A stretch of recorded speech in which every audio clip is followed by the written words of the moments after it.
close your eyes and imagine the most dangerous weapon of mass destruction in human history. What are you thinking of? A giant nuclear bomb? An asteroid crashing into Earth? Or artificial intelligence spiraling out of control? But what if I told you that the most ruthless, most successful killer, the one that once pushed human civilization to the brink of extinction, is a creature barely 2 millimeters long? That's right. Not guns. Not tanks. Just a flea. A tiny, blind, mindless insect that usually lived as a parasite on the filthy fur of rats. Yet, somehow, in the 14th century, it triggered a chain of events that wiped out at least a third of Europe's population. So, how could such a tiny insect bring down an entire continent? It had no intelligence, no strategy, and definitely no magic.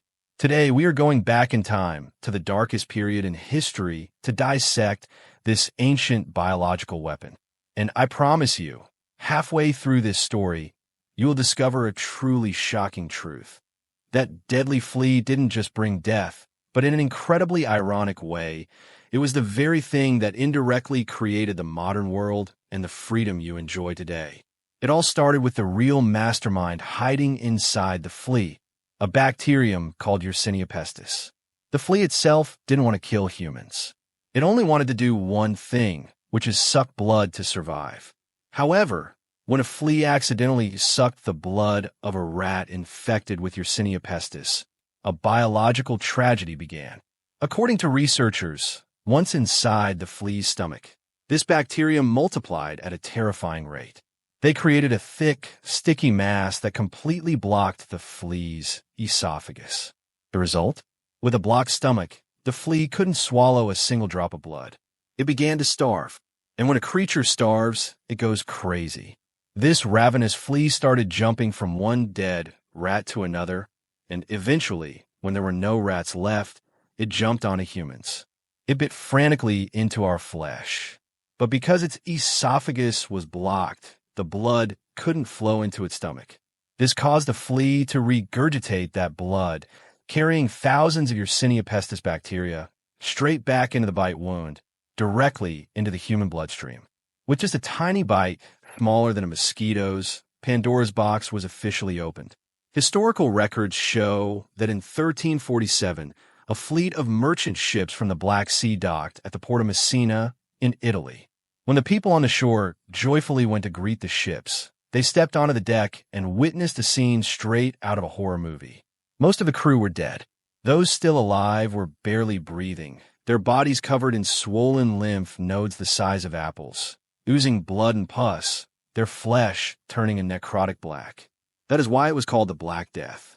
The authorities in Messina immediately ordered these ghost ships out of the port. But it was too late. The ropes had already been lowered, and the rats, carrying millions of starving fleas, had silently scurried down those ropes and infiltrated the city. From Italy, the Black Death spread to France, Spain, England, and then swallowed all of Europe. No one was safe. Kings in their heavily fortified castles, or poor peasants in the fields. The flea did not discriminate by class.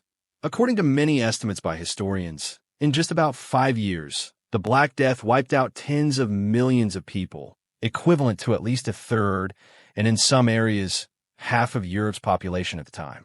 The world seemed to have reached its apocalypse. There weren't enough living to bury the dead. Farms were abandoned, weeds grew wild, and bustling villages turned into ghost towns. But this is exactly where the story takes a bizarre turn.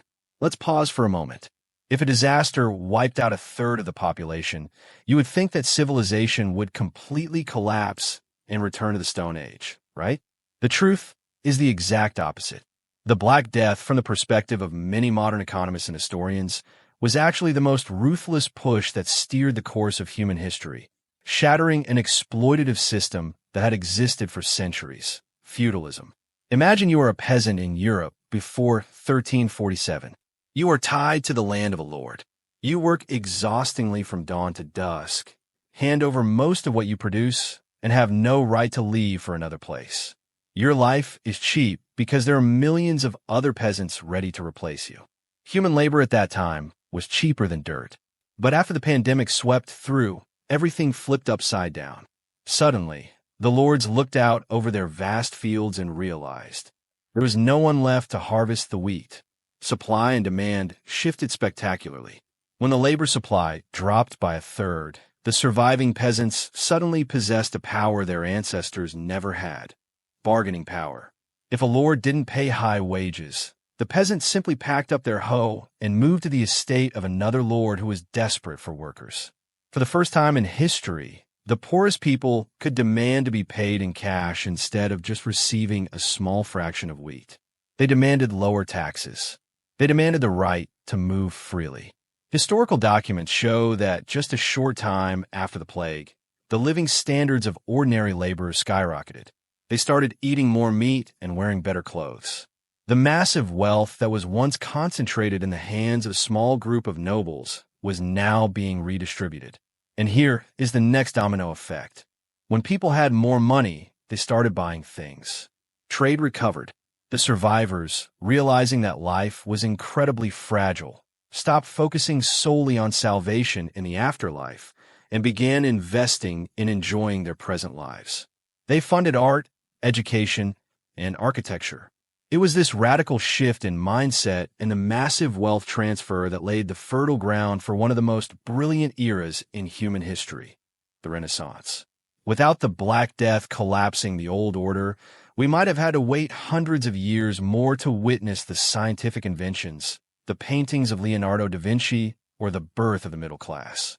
Now, let's return to the present. We often take pride in our modern civilization.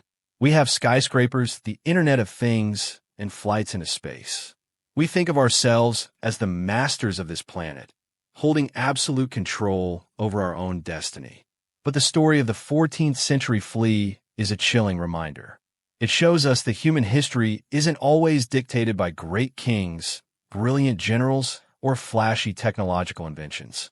Sometimes, the wheel of history is steered by a blind, starving creature, just 2 millimeters long, carrying an invisible bacterium in its gut. The evolution of human society, ironically, walks on open wounds. We paid an unfathomably high price in blood to achieve the equal social structures we have today. This story is not meant to glorify a pandemic, because the grief and loss that the people of that time endured are immeasurable. But it teaches us a lesson about resilience. Humanity has an uncanny ability to rise from the ashes, turning the darkest tragedies into the foundation for a brighter future. And before we end this video, I have a question for your imagination. Suppose you had a time machine and were forced to travel back to Europe in 1347, right as the pandemic began, and you were allowed to bring exactly one item from the 21st century to survive. What would you bring? Antibiotics? A hazmat suit? Or maybe a flock of cats? Leave your answers and your reasoning in the comment section below. I am so curious to read your craziest ideas. If you enjoy historical stories with unexpected twists like this, don't forget to hit like, share, and subscribe to the channel so you won't miss our upcoming videos. Thank you, and see you on our next time traveling journeys.